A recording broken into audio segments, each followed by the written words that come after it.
अस्सलाम वालेकुम सर। वालेकुम सलाम।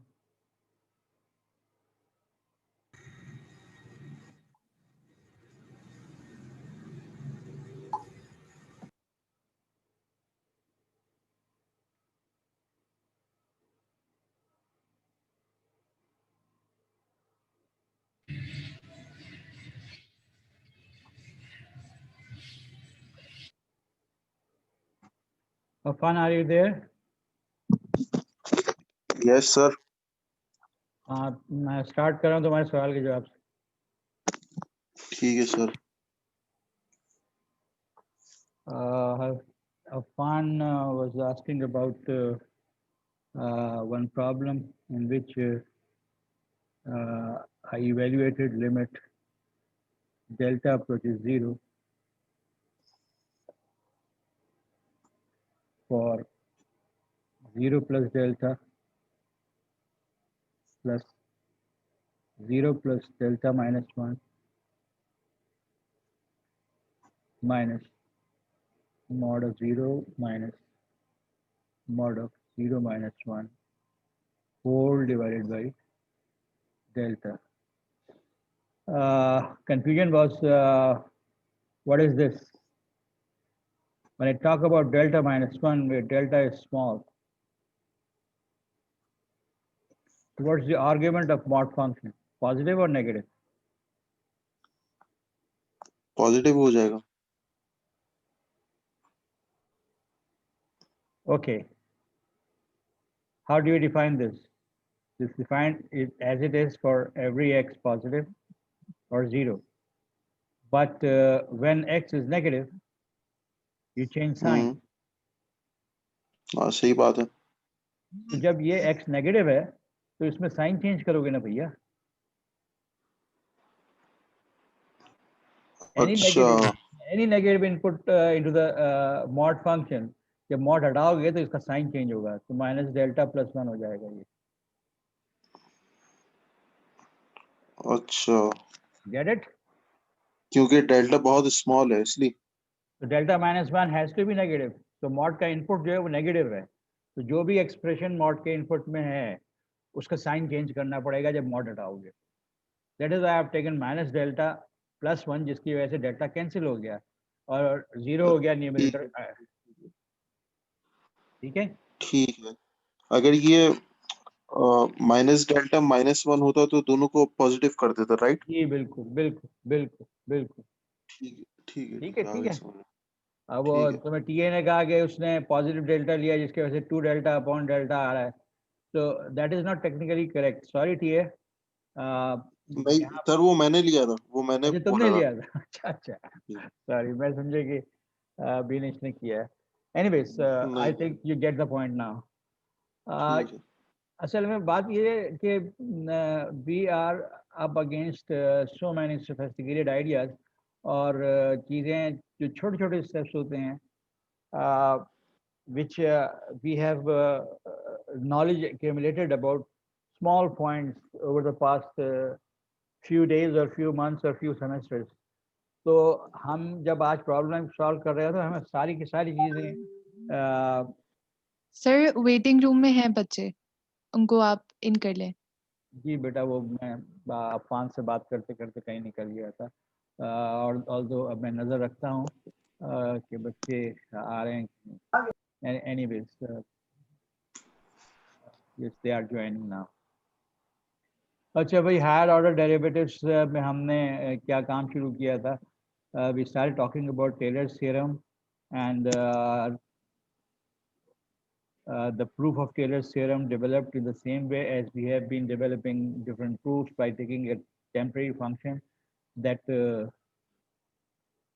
involves a constant, and that constant can be chosen in such a way that the temporary function satisfies Rolle's theorem, and then applying Rolle's theorem on the temporary function, the proof is built up, and whatever has to be proven is developed through that.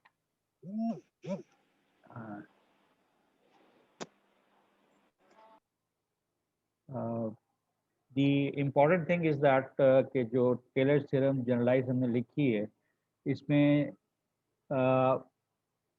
जो n+1 term है जिसको reminder after n terms कहा जाता है, और r सब n से उसको हम डिनोट करते हैं। तो उसकी डिफरेंट फॉर्म्स हैं, जो कि जनरलाइज जो है इस्लामिक फॉर्म है, उससे ज़्यादा सिंपल जो है वो कॉशियस फॉर्म है, और सिंपलेस्ट जो है वो लैग्रांजियस फॉर्म है। So we will be considering more the Lagrange's form as compared to मैंने हालांकि एग्जाम्पल में दूसरी फॉर्म्स भी कंसिडर की हैं।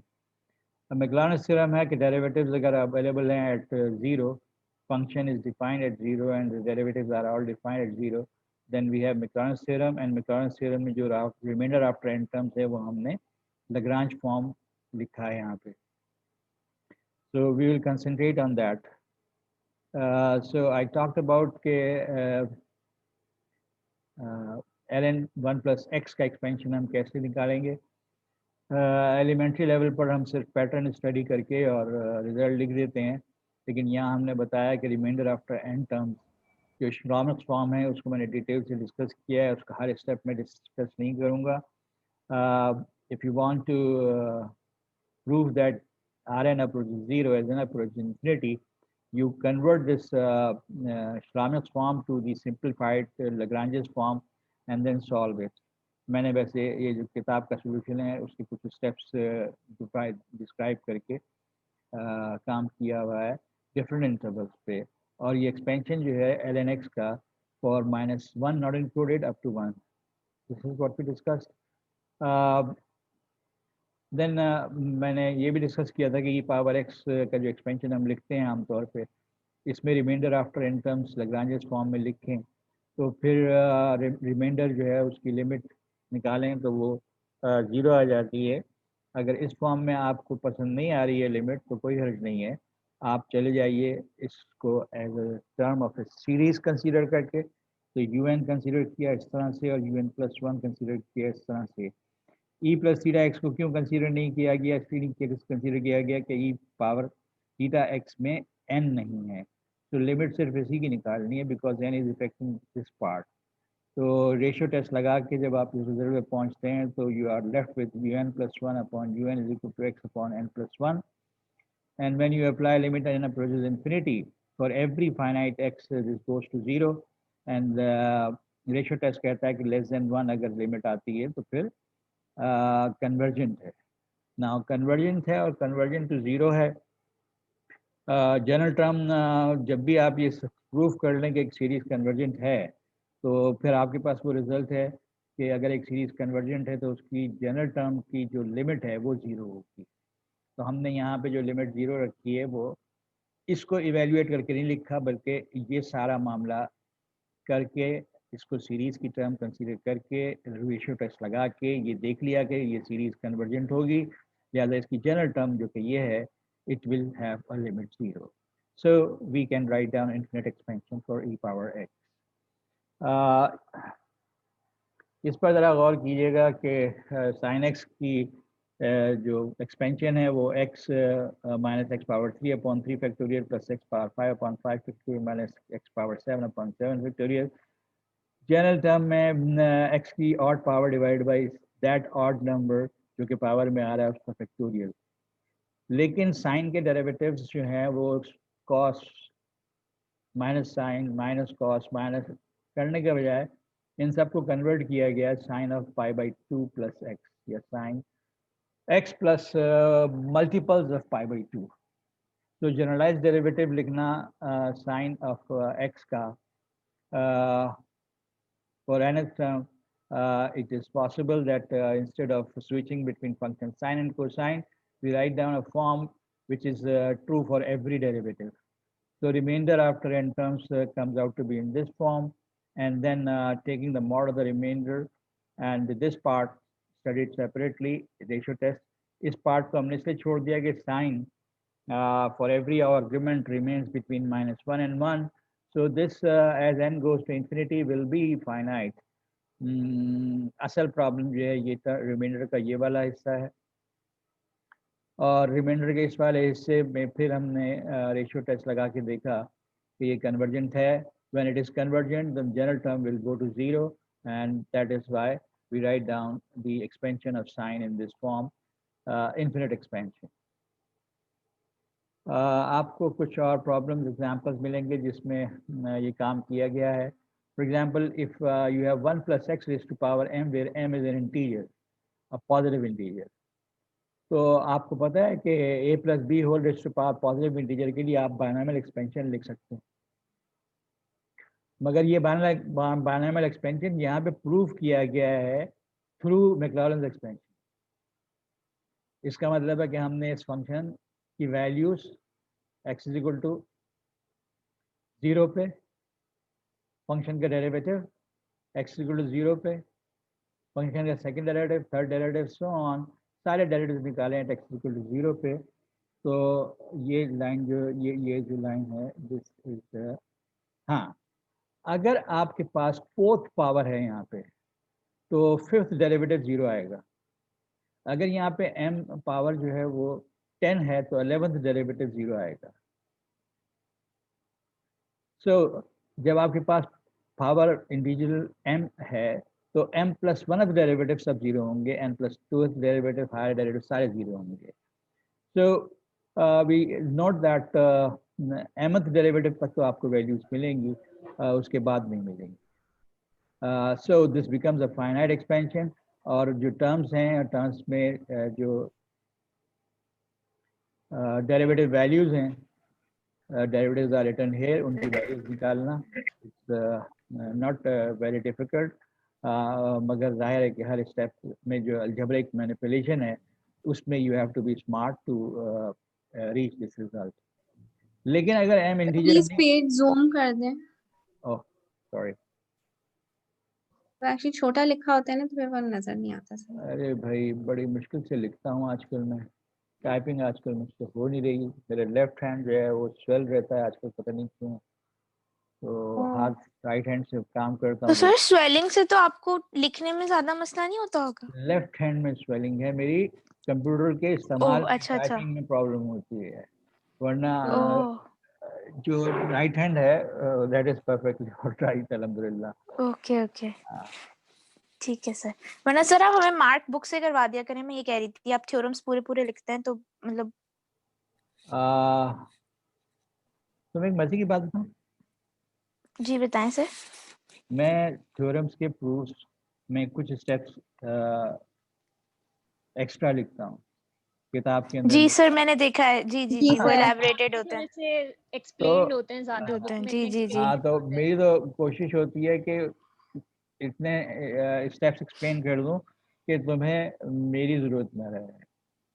और नहीं सर आपकी जरूरत तो जा ही नहीं सकती. सही. वरना सर हम एक अपनी ऐसी क्लास बात में नहीं कर रहे बैठे हैं. होते.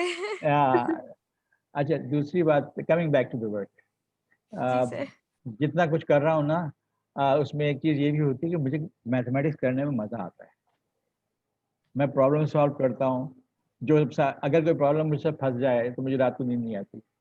और आज भी होता है. हम इतने बड़े उस्ताद नहीं हैं और कोई भी इतना बड़ा उस्ताद नहीं होता कि किसी भी किताब के उठा के सारे के सारे प्रॉब्लम सॉल्व कर डालें. टाइम लगता है. तो जो प्रॉब्लम सॉल्व हो जाते हैं उनके स्टेप्स, जो अनसॉल्व प्रॉब्लम है उनकी बात कर रहा हूँ. जो सॉल्व प्रॉब्लम है उनके स्टेप्स जो हैं उनको भी ज़्यादा एलेबरेट करने की कोशिश करता हूँ. एनीवेज, जी सर. जब आपके पास 1 + x रेज़्ड टू पावर एक होल नंबर पॉजिटिव इंटीजर है तो इसने बायनॉमियल एक्सपेंशन में आना था. इसको हमने टेलर एक्सपेंशन या मैक्लॉरेंस एक्सपेंशन के जरिए डेवलप किया. बायनॉमियल एक्सपेंशन हम जानते हैं ऑलरेडी. एक तरह से बायनॉमियल एक्सपेंशन का प्रूफ है. For what structure? 1 + x raised to power some positive integer. उसके लिए बायनॉमियल एक्सपेंशन का प्रूफ हो गया ये. लेकिन अगर पावर जो है फ्रैक्शनल है तो जब तुम डेरिवेटिव लोगे तो जो पावर फ्रैक्शनल है वो ख़त्म नहीं होगी. व्हाट आई मीन, अगर आपके पास ये पावर 10 है तो 11 डेरिवेटिव 0 हो जाएगा. लेकिन अगर ये पावर जो है 7/3 है तो डेरिवेटिव लेते लेते तुम 7/3 - 1, 7/3 - 2, 7/3 - 3, 0 नहीं आएगी पावर. लिहाजा ये डेरिवेटिव जी सर. चलता रहेगा. और ये डेरिवेटिव जो है कभी 0 नहीं होगा अगर पावर फ्रैक्शनल है, लाइक इन दिस केस. तो हमने वो सारा काम छोड़ा और सीधा रिमाइंडर को पकड़ा. और रिमाइंडर की जो है किसी भी फॉर्म में कंसीडर करें, यहाँ nth derivative at theta h evaluate करना पड़ता है. तो 1 plus x raise to power m का nth डेरिवेटिव जो होगा उसमें आपके पास अल्टीमेटली जैसे फर्स्ट डेरिवेटिव है तो m-1 आ जाएगा की पावर, सेकंड डेरिवेटिव है तो m-2 आ जाएगा, nth डेरिवेटिव है तो m-n आ जाएगा। अब जो पावर नीचे उतर रही हैं उनका पैटर्न भी तुम्हें समझ में आना चाहिए। पहली दफ़ा m उतरेगा और पावर m-1 हो जाएगी, दूसरी तरफ m-1 उतरेगा, मल्टीप्लाई होगा, उतरेगा उसका मतलब। तो ये numbers multiply. Now since m is a fraction. Sir reminder बता दें जरा कैसे आया था। बेटा रिमाइंडर कैसे आया था, ये जनरल फॉर्म लिखी हुई रिमाइंडर की कॉची की शक्ल में, ठीक है। मैंने कुछ भी नहीं किया। मैंने अच्छा, तो ये कुछ भी हमें नहीं पहले किया। से पता होनी चाहिए, मतलब ये हाँ आपने डिराइव नहीं की है ना? ये कुछ भी नहीं किया। देखिए डेरिवेटिव्स कुछ तो भी हम नहीं। जी जी ठीक पहले है। कर चुके हैं ना, जी जी पहले जी जी कर जी। चुके, बस ये डील कर रहे हैं कि m अब फ्रैक्शन है, इंटीजर नहीं है, ओके तो ठीक है लिहाजा सर। ये फैक्टोरियल नहीं बनेगा, ये फ्रैक्शंस के प्रोडक्ट बनेंगे जी और ये कभी भी 3 × 2 × 1 पे ख़त्म नहीं होगा क्योंकि फ्रैक्शंस आ रहे हैं। तो हमने इसकी इस फॉर्म को देखा और इस फॉर्म में पावर m ऊपर ले गए रखी और n नीचे ले आया, negative n, and then started playing with this remainder. Now when mod x is less than 1, अब ये रिमाइंडर कुछ भी नंबर्स हों, when n approaches infinity mod x is less than 1 तो x पावर n भी 0 पे जा रहा है और डिनोमिनेटर जो है वो अभी फाइनाइट ही होगा कि न्यूमरेटर 0 हो जाएगा। हाँ, यहाँ पे फिर सवाल उठते हैं कि ये 0/0 फॉर्म बन सकता है, as n approaches infinity denominator infinity, no it's not 0/0 form. When n approaches infinity denominator जो है वो इन्फिनिटी को जा रहा है, न्यूमरेटर जो है वो 0 को जा रहा है, तो overall it is going to 0, it is not indeterminate form. अच्छा जी, तो ओवरऑल 1 माइनस थीटा, ये तो किस्सा हो गया किसका, उस टर्म का रिमाइंडर में जिसमें कि x की पावर n आ रहा है और उसके अलावा क्या आ रहा है, फ्रैक्शंस के प्रोडक्ट्स आ रहे हैं और डिनोमिनेटर में फैक्टोरियल आ रहा है। What's the rest of the reminder, इस पार्ट को हमने डील कर लिया, अब इस पार्ट को डील करना है। तो इस पार्ट को डील करने के लिए कौन सा वाला पार्ट, जिसमें 1 minus theta raise to power n-1 upon n-1, नहीं 1 plus theta raise to power n है, theta x raise to power n है, यानी ये और ये, इन दो टर्म्स को डील करना है। इनको सेपरेटली डील किया है। ना दिस बिहेव्स एज व्हाट, इसको थोड़ा सा मैनिपुलेट किया गया है पावर्स को।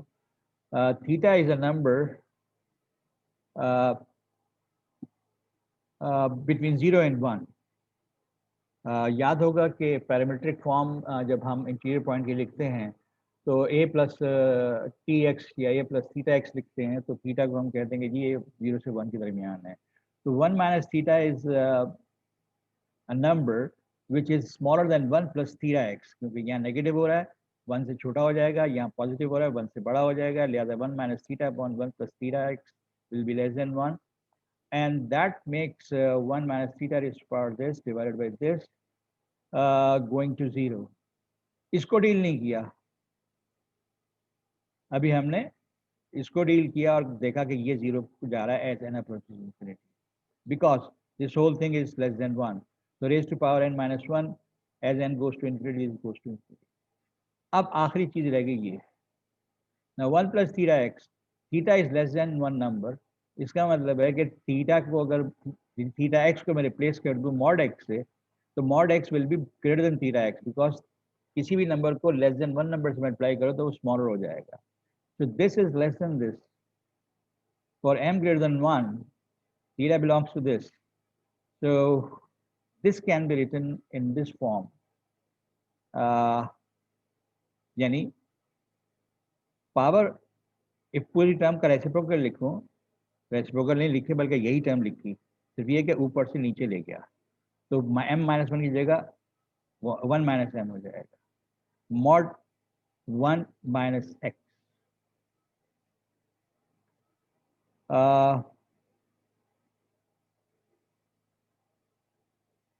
1 प्लस थीटा एक्स और mod 1 minus 1 plus theta x is bounded by this. मैंने इसको माइनस क्यों लिखा है, प्लस ही लिखना था मुझे. Anyways, what we are doing here is that just showing that this part is bounded. M is a fixed number, remember? When M is a fixed number, this has to be bounded. I look into it कि मैंने minus क्यों लिखा है.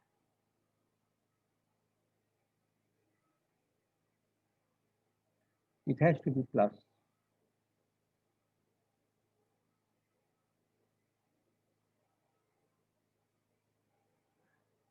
Anyways, once this part is bounded, this goes to 0, this goes to 0, the remainder goes to 0.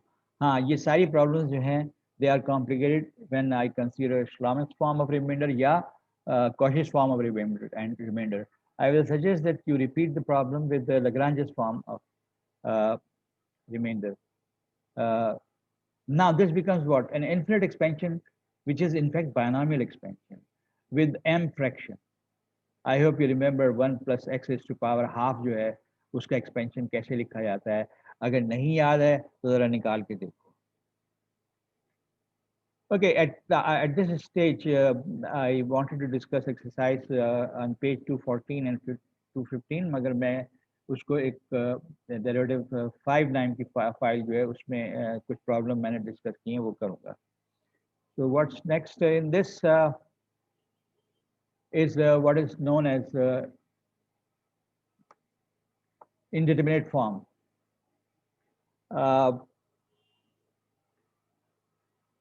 Indeterminate forms से आप लोग वाकिफ हैं, 0 by 0, infinity by infinity, on which you apply what you call L'Hopital rule.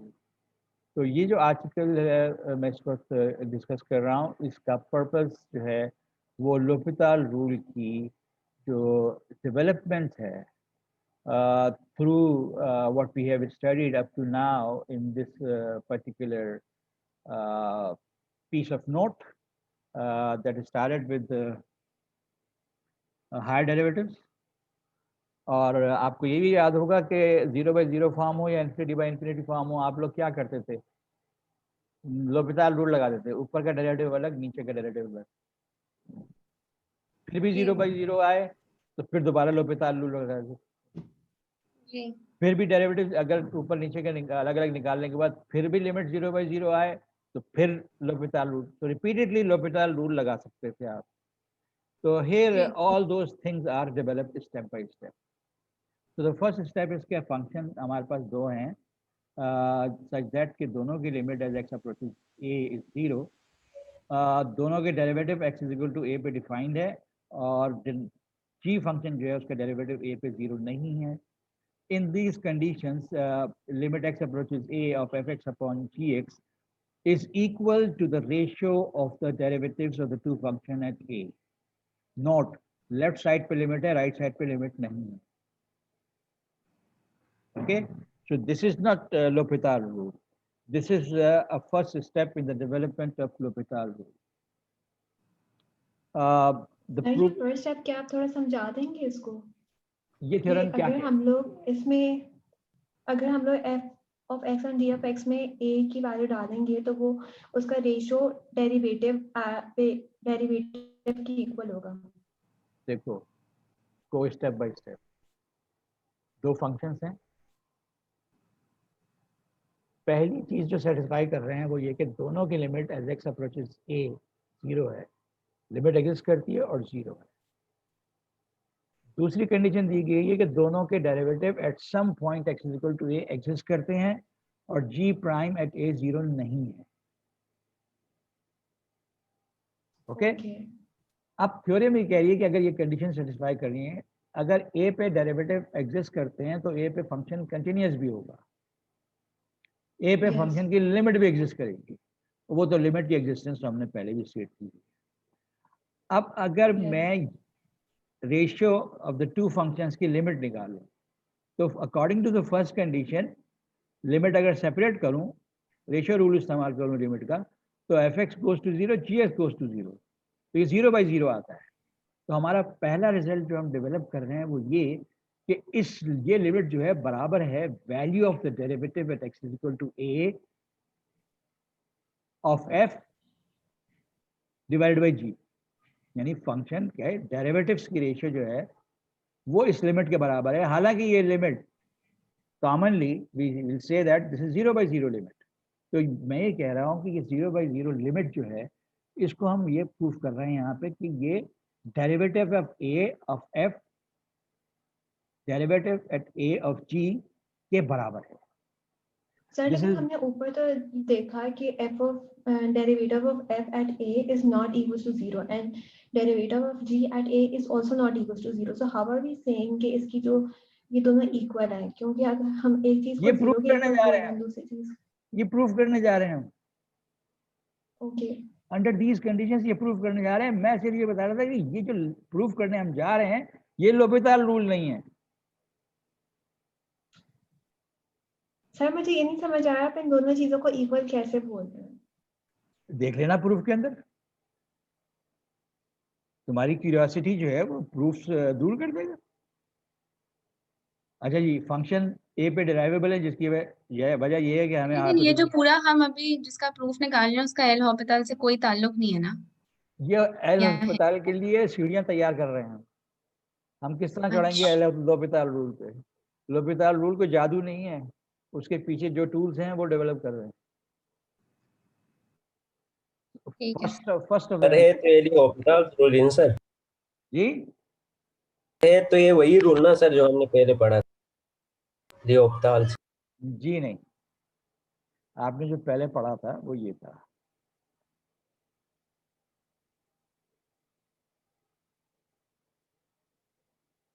आपने जो पहले पढ़ा था वो ये था कि limit x approaches a of f x divided by gx is equal to limit x approaches a of f prime x upon g prime x।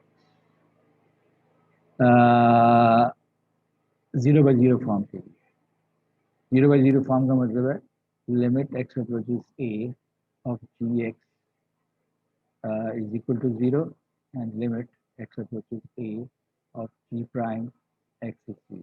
Oh, sorry, not g prime, not g का जिक्र तो कर चुके। ये लोपिताल rule पढ़ा था आपने। अब मुझे बताइए कि मैं इस वक्त जो कुछ कर रहा हूँ वो ये कर रहा हूँ, limit x approaches a of fx upon gx is equal to f prime at a upon g prime at a. How these two things can be same? There on both sides we're talking about limit. Here we are talking, on one side we're talking about limit, on the other side we're talking about values of the derivative, not the limits of the derivative. ठीक है? वैसे भी जैसे ही नया शख्स मिलता है तो हम फौरी तौर पे तो उससे कंफर्टेबल नहीं होते ना। तो wait for getting acquainted with this new person, limit exist करना। क्योंकि फंक्शन डिराइवेबल है तो कंटिन्यूस होंगे, इसका मैंने जिक्र किया था। लिहाजा limit as x approaches a of fx is equal to fa and limit x approaches a of gx is ga। Function derivable है x इक्वल टू a पे, तो डिराइवेबिलिटी का मतलब ये होता है कि किसकी लिमिट अब डेरिवेटिव के बराबर है, fx minus fa divided by x minus a की लिमिट अगर x अप्रोचेस a है तो वो डेरिवेटिव ऑफ द फंक्शन है। और चूंकि हमें कहा गया है कि फंक्शन की वैल्यू कंटिन्यूटी की वजह से जब लिमिट 0 है तो वैल्यू भी 0 होगी। जब वैल्यू 0 है तो इस डेरिवेटिव में fa की जगह 0 रख दीजिए, तो आपके पास ये रिजल्ट आ गया। देन g जो है वो भी डिराइवेबल है, लिहाजा g का derivative eight a is the limit of this thing gx minus ga divided by x minus a। मगर चूंकि लिमिट ऑफ g x भी 0 है और g कंटिन्यूस है तो g at a should be 0, तो g ऑफ a भी 0 है। इसका मतलब है limit of gx upon x minus a is g prime eight a। Now take the ratio of these two, f prime a at a divided by g prime at a. So f prime at a is this limit where g prime of a is this limit. Now algebraically in दोनों algebraic fractions में x minus a can be cancelled because it is x approaching a, x is equal to a नहीं है, लिहाजा x minus a और x minus a cancel हो गया, बाकी बचा fx upon g. कुछ comfort level बेहतर हुआ? Under the given conditions, given condition, we have this result, which seems to be very logical, depending on a function derivable at a, तो continuous भी होगा, जब continuous होगा और limit दोनों functions की 0 हैं, तो दोनों functions की value भी 0 हैं. Derivative क्या होता है? वो एक limit होती है, उस limit में f a 0 रखा, g a 0 रखा, तो f prime a और g prime a के जो लिमिट एक्सप्रेशंस आए उन लिमिट एक्सप्रेशंस की रेशियो ली, x माइनस a कैंसिल हुआ. जब भी ये कैंसिलेशन होती है हम ये कहते हैं कि x is approaching a, not x is equal to a. जब भी लिमिट ले रहे हैं x is equal to a नहीं होता, जिसकी वजह से when we are cancelling, it is not cancelling 0 by 0, it's a non-zero number, so it can be cancelled, and what is left is this. Actually, so now we come to L'Hopital rule. For the form 0 by 0.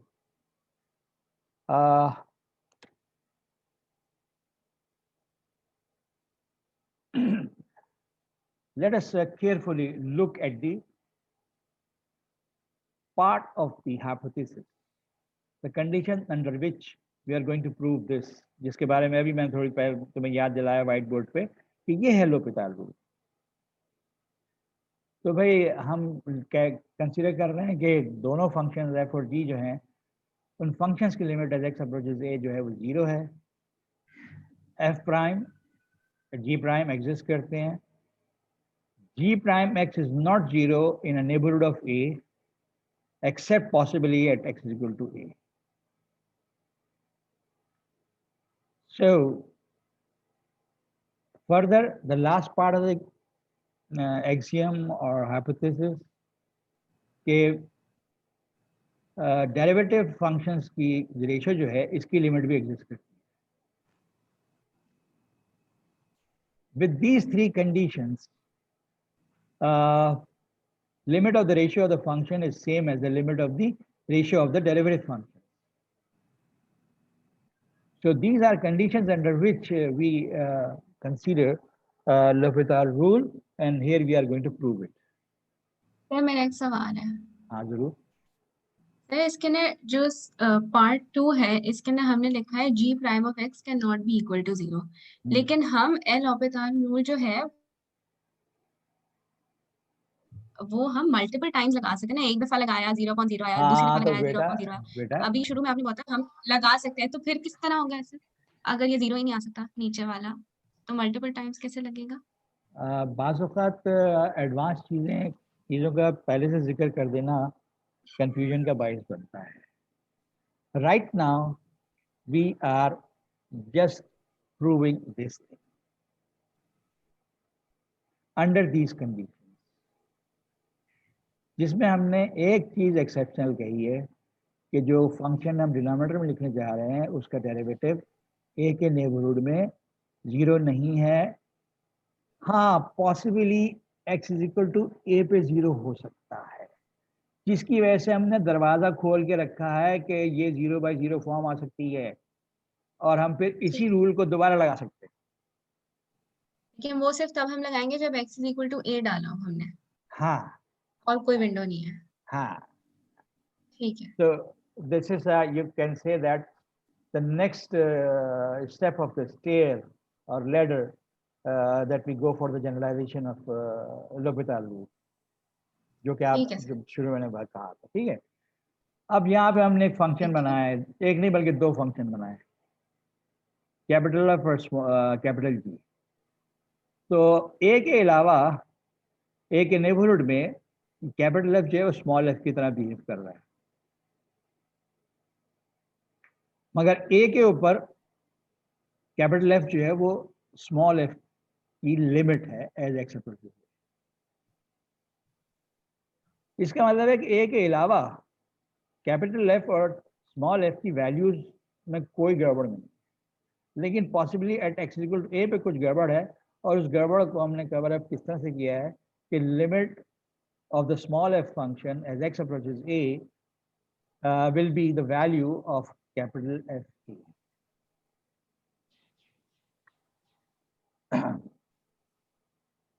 Same is the case with capital G. अगर आप थोड़ा सा इस पर गौर करें, both capital F and capital G are continuous and derivable on the interval or neighborhood of A, except possibly at x equal to A. तो limit x approaches A, capital F क्या होगा? x approaches A, capital F पे अगर मैं limit लगाऊं तो वो यही होगा, और चूंकि स्मॉल f जो है उसकी वैल्यू एग्जिस्ट करती है तो मैं उसको स्मॉल f पे कहूँगा।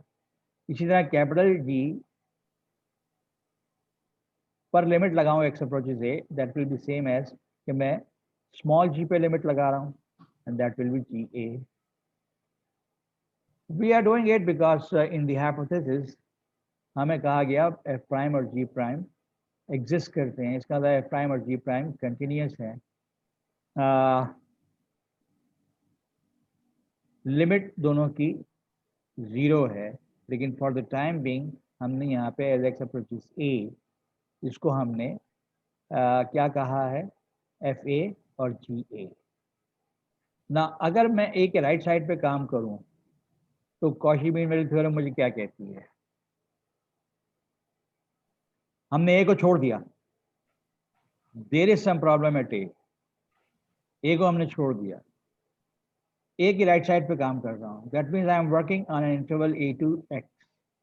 प्रॉब्लम A पे था, A को छोड़ दिया, तो अब F और कैपिटल F और कैपिटल G जो हैं कंटिन्यूस डिफरेंशिएबल हैं, तो कॉशी मीन वैल्यू थ्योरम इस पे लग सकती है, लिहाजा हमने कैपिटल F और कैपिटल G पे कॉशी मीन वैल्यू थ्योरम लगा दी। Capital Fx minus capital Fa divided by capital Gx minus capital Ga is equal to derivative at an interior point of the interval Ax, derivative ratio। जबकि हम ने जिस तरह से capital F और capital G functions बनाए हैं, अगर उस पर हम गौर करें, अगर x is equal to A रख दें, यहाँ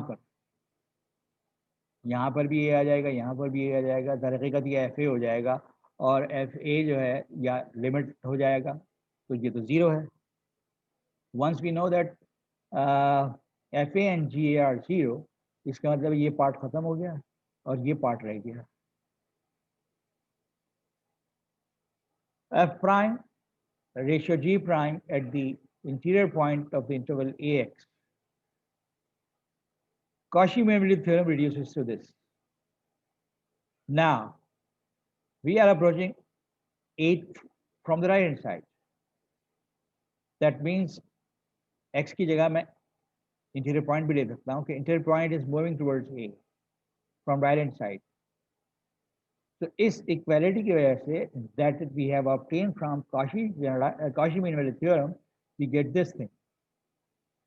Now this is nothing but X approaches A of F prime upon G prime.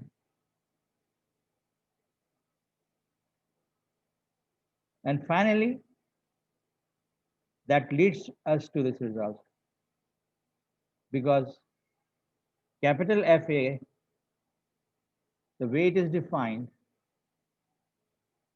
उसके लिमिट 0 है और उसके डेरिवेटिव्स के limit at x is equal to A due to Cauchy mean value theorem can be replaced by derivatives of small f and small g. इसी तरह हम left side पे काम करके यही रिजल्ट हासिल कर सकते हैं, एंड दैट शोज कि L'Hopital rule का proof आ गया। Now in this L'Hopital rule proof, we have worked on left side and right side and made 2 artificial functions which are the complicated part of this proof. There is a proof given in other books of this same L'Hopital rule through Cauchy mean value theorem, which is a bit simpler. ये बताइए कि अब तक आप लोगों की किताबों के ज़ख़ीरे में जो मैथमेटिक्स की किताबें हैं उसमें मैथमेटिकल मेथड है?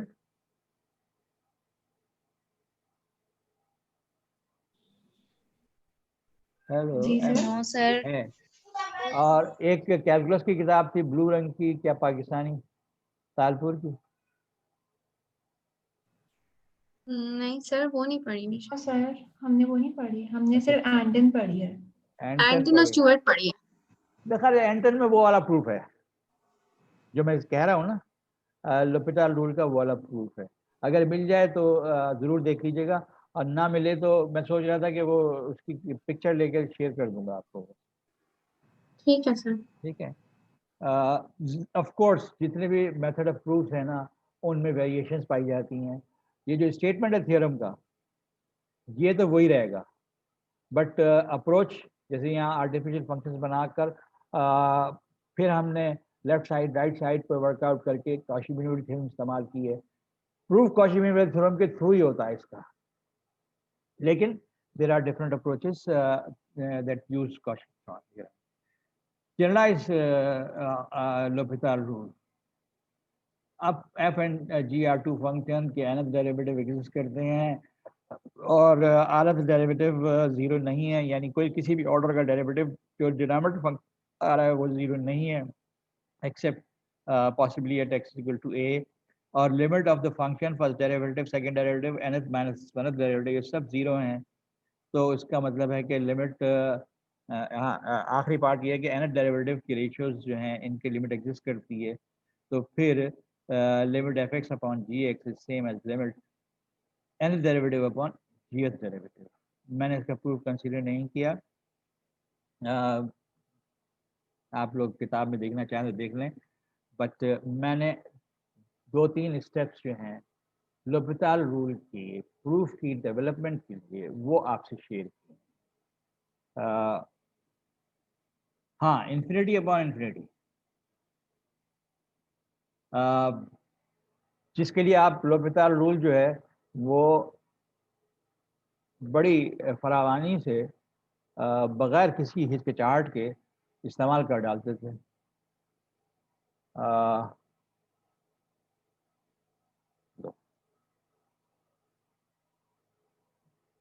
पता नहीं क्या कह रहा था।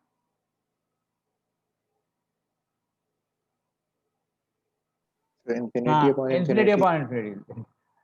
हाँ यार, दोपहर से लाइट नहीं है और किसी वक्त भी जनरेटर बंद हो जाएगा और मेरा काम गड़बड़ कर रहा है। तो इन्फिनिटी अपॉन इन्फिनिटी को डील करने के लिए अक्सर बेशतर कैलकुलस टीचर कहते हैं कि यार देखो इन्फिनिटी जो है 1/0 है, और अगर अलजेब्रा एग्जिस्ट करता है इन्फिनिटी पे तो मैं इसको 0/0 लिख सकता हूँ। इस तरह से कह के जो 0/0 पे लगा रहे हो वो इन्फिनिटी पे लगा दो। बट यहाँ हम उसकी एनालिटिकल रीजन डिस्कस कर रहे हैं कि हम इन्फिनिटी पे क्यों लगा दें। स्टेटमेंट इज सिमिलर, सिर्फ लिमिट 0 होने के बजाय इन्फिनिटी है, so that we have infinity case. It's not very complicated. Function को जो मैंने अभी आपसे कहा ना कि 1/∞ जो है वो 0/0 है, तो आप एफ एक्स को डिनोमिनेटर में ले जाएं, जी एक्स को ऊपर ले आए तो 1/gx और 1/fx हो जाएगा। जब आप डेरिवेटिव लेंगे 1/gx का तो gx होल रेज़्ड पावर -1 है ये, तो gx होल रेज़्ड पावर -1 का डेरिवेटिव होगा -1 into gx whole raised power -2 into derivative of g, यानी चेन रूल इस्तेमाल करेंगे। इसी तरह 1/fx का डेरिवेटिव होगा। रुक जाए, इधर कुछ कंफ्यूजन हो गई। अच्छा, कौन सा थोड़ा ज़रा बताएं क्या किया आपने?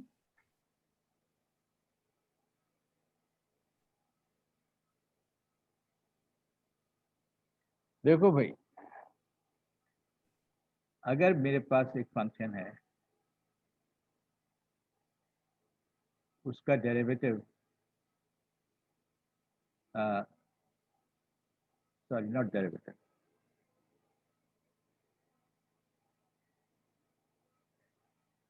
उसकी वैल्यू कहीं किसी पॉइंट पे 0 नहीं है, और मैं उस पॉइंट पे इसका डेरिवेटिव लिखना चाहता हूँ।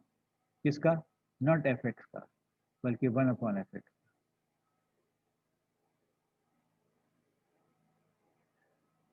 So when I take the derivative of this,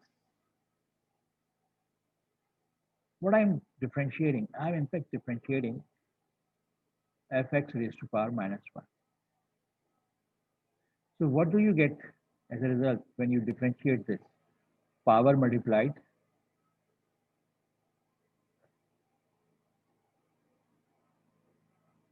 power decreased into derivative of the function inside. So what does it become? Minus f prime x divided by fx whole square. इसमें क्या परेशानी? तवज्जो कहीं और चली गई थी। नहीं सर, जब आप रवानी में बोल जाते हैं दिमाग इतना तेज नहीं चलता। कभी कभी मैं बहुत तेज बोल जाता हूँ, इसमें तो कोई शक नहीं। हम घबरा जाते हैं। और इसीलिए हम आप कहते हैं कि जिस पर चाहें आप रोक दें हमने। तो बस ऊपर भी सर। यही काम किया हमने, नीचे भी यही काम किया। क्यों किया? कि 1/gx और 1/fx अब 0/0 हो गए। जब 0/0 हो गए तो लोपिताल रूल लग सकता है। ऊपर वाले का डेरिवेटिव अलग, नीचे वाले का डेरिवेटिव अलग। ऊपर वाले का डेरिवेटिव ये आया, नीचे वाले का डेरिवेटिव ये आया, और फिर ये जो डेरिवेटिव्स लिखे मैं अलजेब्रिकली उनको सिंप्लीफाई करके लिखा, नेगेटिव साइन कैंसिल हो जाएगा, g prime over f prime आएगा, rest will be the limit of what, ये नीचे से fx होल स्क्वायर ऊपर जाएगा, ऊपर के नीचे आएगा, तो fx whole square upon gx whole square, और हमने लिमिट अलग अलग कर दी, प्रोडक्ट लिमिट, और लिमिट ही की प्रॉपर्टी से इस्तेमाल कर रहे हैं। लेफ्ट साइड पे हमारे पास है limit x approaches a of fx upon gx, right side पे limit x approaches a of g prime upon g f prime x, और अब इसको अलजेब्रिक के लिए हमने कैसे लिखा कि this is limit x approaches a of fx upon gx। ये मैं क्यों कर लिख सकता हूँ? इसके अलजेब्रिक स्टेप दिखाऊं आपको? जी sir. Limit x approaches a of fx whole square, नहीं न्यूमरेटर में क्या था? fx ही था यार।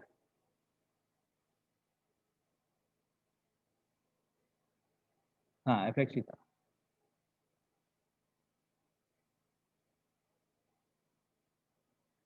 तो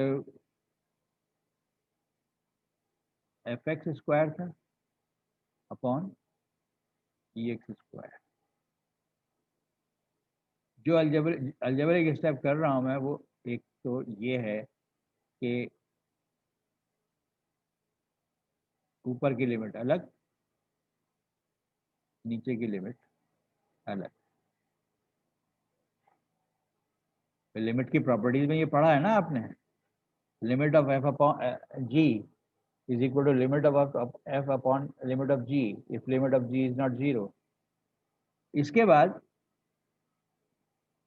लिमिट को अंदर ले गया,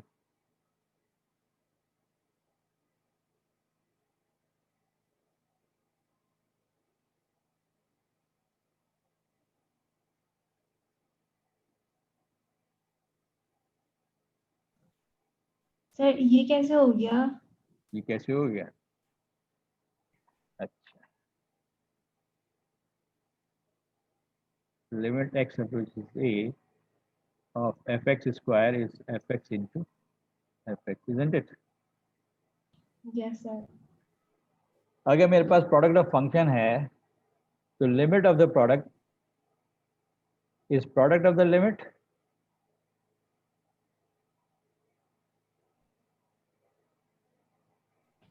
yes sir. so limit x approaches a of fx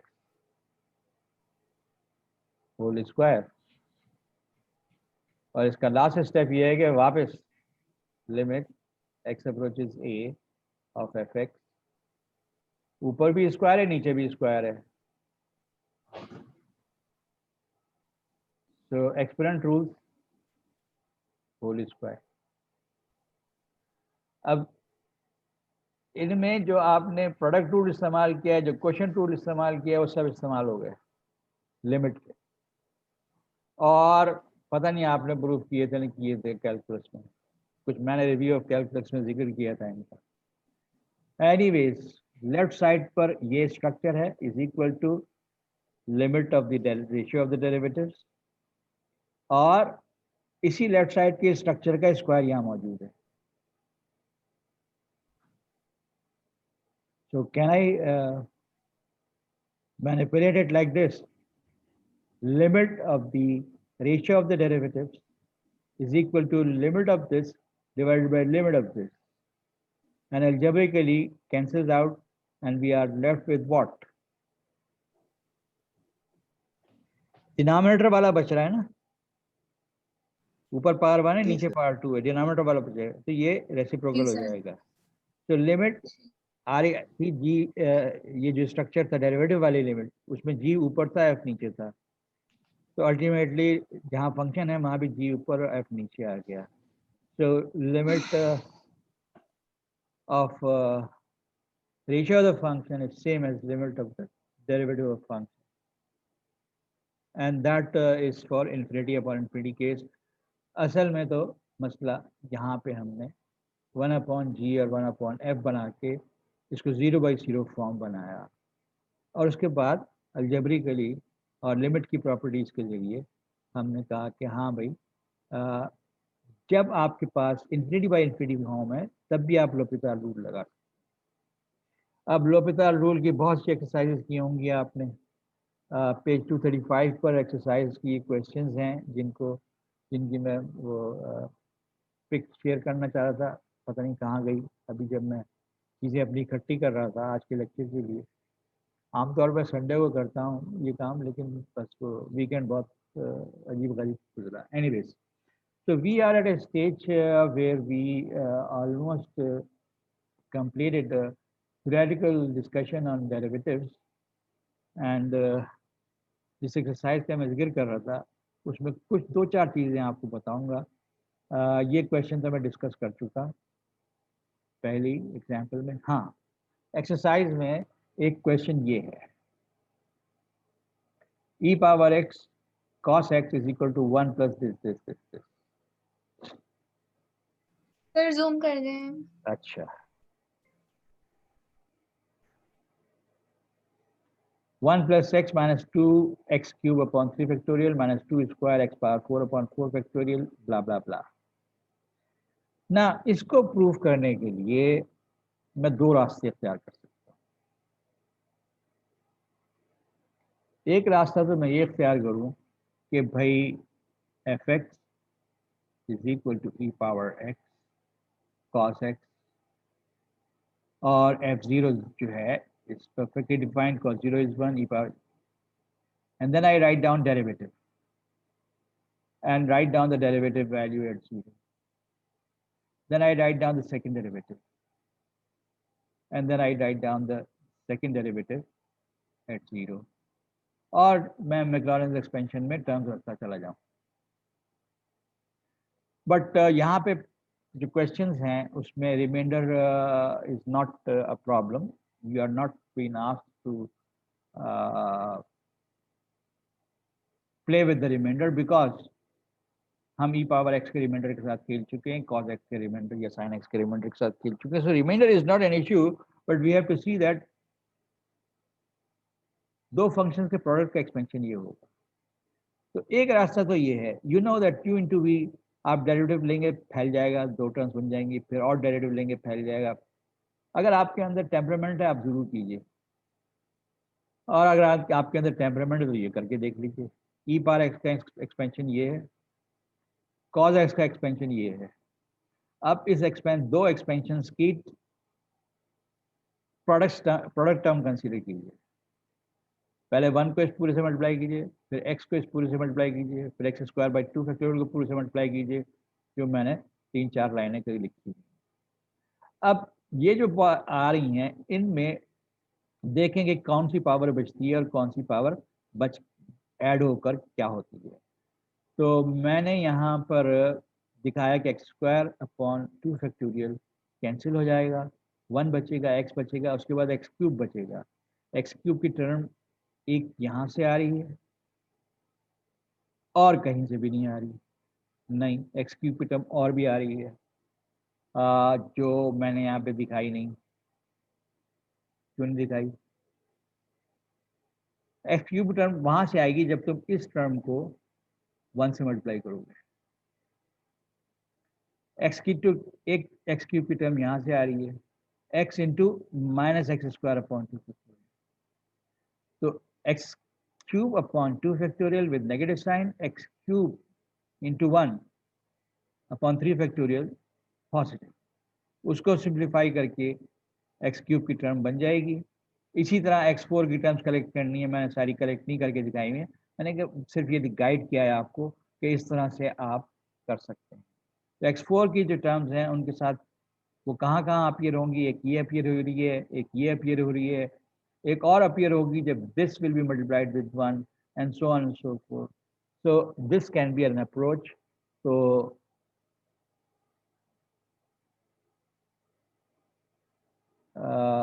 all part of problem solving। हाँ, यहाँ पे मैंने आपको 1 से 5th डिग्री टर्म्स हैं उन सब के कोएफिशिएंट्स निकाल के दिखाए हैं, तो आप ये भी इख्तियार कर सकते हैं रास्ता। अनदर प्रॉब्लम इसको छोड़ दें। लॉग सीकेंट की उसमें से 2 टर्म लिखी हुई है, बाकी उसने नहीं बताई। तो लॉग सीकेंट के डेरिवेटिव्स लेके भी काम कर सकते हैं आप, लेकिन लॉग सीकेंट को और हाँ, लॉग सीकेंट को डेरिवेटिव लेना पड़ेगा, इसमें कोई एक्सपेंशन इस्तेमाल नहीं होता। मैं यहाँ पे लॉग सीकेंट के डेरिवेटिव्स लिखे हुए हैं। चूँकि पावर्स x की हैं लिहाजा मैक्लॉरेंस एक्सपेंशन रहेगी, और मैक्लॉरेंस एक्सपेंशन का मतलब है अब आप फंक्शन और फंक्शन के डेरिवेटिव्स की वैल्यू सब 0 पे लिखिए। जब आप 0 पे लिखेंगे तो आपके पास क्या बचेगा और क्या नहीं बचेगा, that is up to you. इसको जरूर कर लेना। लॉग सीकेंट को तुम माइनस लॉग कॉस में भी चेंज कर सकते हो और उसके डेरिवेटिव से खेल सकते हो, मगर कोई खास फायदा नहीं है।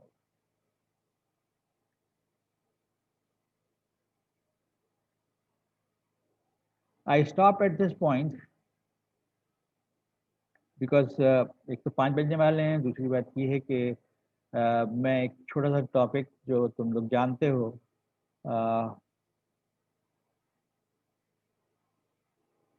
इसका एक पेज कहीं रह गया, एक्सट्रीम वैल्यूज का। इन द मीन टाइम मैं इसका फर्स्ट पेज मैनेज करता हूँ। एक्सट्रीम वैल्यूज मैक्सिमम मिनिमम, उसकी एक पेज है, उसका जो मोटा मोटा रिवीजन है, या तो मैं मोटा मोटा रिवीजन करा दूं या उस रिवीजन में जो मोटी मोटी बातें हैं उनको इनमें से कोई प्रॉब्लम सॉल्व करके दिखा दूं आपको। और हैं मेरे सारे प्रॉब्लम सॉल्व करके दिखा दूं। प्रॉब्लम्स कर दें। और ये जनरलाइज्ड थ्योरम जो है वो ये कहती है कि आप तो ये पढ़ते रहना। With this comment I will finish my talk. कि पहला डेरिवेटिव 0 हो, दूसरा पॉजिटिव हो तो मिनिमम और नेगेटिव हो तो मैक्सिमम। मगर हम यहाँ जनरलाइज्ड वर्जन की बात कर रहे हैं कि सी कोई इंटीरियर पॉइंट है इंटरवल ए बी का of A function F such that C पे फंक्शन के derivatives up to n minus 1th order derivative तक 0 है। यानी सिर्फ फर्स्ट ऑर्डर डेरिवेटिव 0 नहीं बल्कि सेकंड, थर्ड, फोर्थ ब्ला ब्ला ब्ला 0 है, लेकिन जो नेक्स्ट ऑर्डर डेरिवेटिव है वो एग्जिस्ट करता है और 0 नहीं है। Now what? अब आपने हार्डली ऐसे प्रॉब्लम देखे होंगे जिसमें फर्स्ट डेरिवेटिव भी 0 है, सेकंड भी 0 है, थर्ड भी 0 है मैक्सिमम मिनिमा करते वक्त। तो ऐसी सूरत हाल में हम मैक्सिमम मिनिमा कैसे डिसाइड करते हैं? अगर ये n ऑड है तो fc is not an extreme value, neither maximum nor minimum। यानी पहले से लेकर 10वें डेरिवेटिव तक 0 है और 11वां डेरिवेटिव 0 नहीं है, तो फिर फंक्शन इस इंटीरियर पॉइंट पे ना मैक्सिमम है ना मिनिमम है। This is something knew that you never studied before. अगर n इवन है देन यानी नाइन्थ डेरिवेटिव तक सब जीरो थे, 10th डेरिवेटिव जो है वो जीरो नहीं है। इस सूरत में अगर 10th डेरिवेटिव पॉजिटिव है तो अरे भाई ये उल्टा लिखा हुआ है।